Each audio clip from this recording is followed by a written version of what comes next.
President Donald Trump touched down in Malaysia yesterday, kicking off a three-country tour across Asia.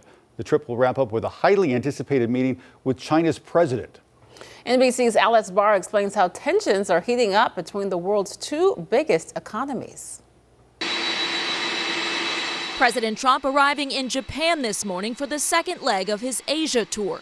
The trip set to culminate in a meeting Thursday in South Korea with Chinese President Xi Jinping amid an apparent breakthrough in high-stakes trade talks. I think we're going to have a good deal with China, and they want to make a deal. Treasury Secretary Scott Bessent on NBC's Meet the Press announcing a framework for a trade deal to avoid President Trump's threatened 100% tariff increase on Chinese imports to the U.S. I believe we've reached a very substantial framework that will avoid that and allow us to discuss many other things with the Chinese. Inking a deal would help to wind down the trade war between the world's two biggest economies, while at the same time tensions ratcheting up with one of America's closest allies. Canada has been ripping us off for a long time.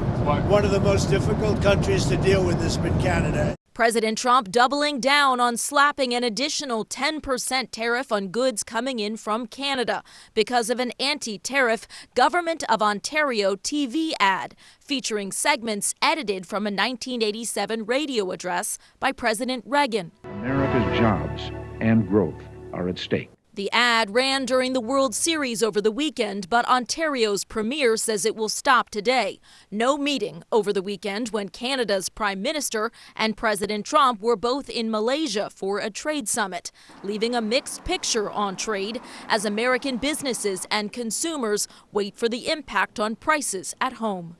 While keeping Canada at arm's length for now, President Trump left the door open to potentially meeting with North Korean dictator Kim Jong-un. As the Treasury Secretary said, the president will likely visit China's President Xi in Beijing next year, and President Trump said he would host Xi at the White House or Mar-a-Lago in the future. In Washington, Alice Barr, NBC News.